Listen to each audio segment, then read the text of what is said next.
So let's start by having a brief overview of the data protection landscape in the APAC region. This region is one of the most, if not the most diverse region in the world in terms of languages, cultures, and legal systems. Interestingly, though, notwithstanding that diversity, most major jurisdictions in the region now have comprehensive national data protection frameworks or regulatory regimes. And the development of these laws reflects three distinct waves of regulatory evolution across the region. If you look at this map here, you will see that the first generation emerged in the late 1980s and 1990s and includes the data protection laws of Australia, New Zealand, and Hong Kong. Many of these laws were based on the 1980 OECD guidelines on the protection of privacy and trans-border flows of personal data. The second wave appeared in the 2000s and early 2010s, and it includes the data protection laws of Japan, South Korea, Malaysia, Singapore.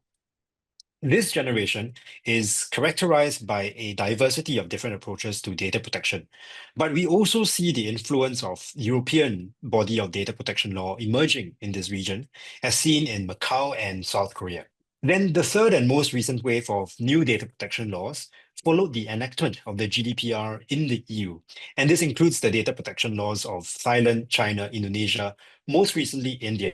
And I saw from the polls earlier that the jurisdictions that actually had the most attention with regard to data protection were China and India, followed by Japan. So for China and India, they fall within this third wave of data protection laws. Now, not all of these laws are operational yet, and some, like those in Indonesia and India, are still being implemented.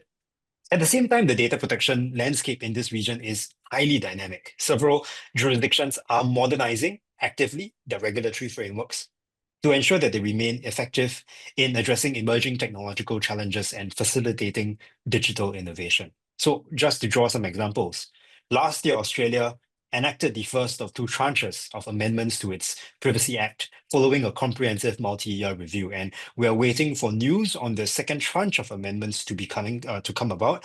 The good thing is that the present administration has remained in place. So it's likely that they will continue to push on with their regulatory agenda on this front.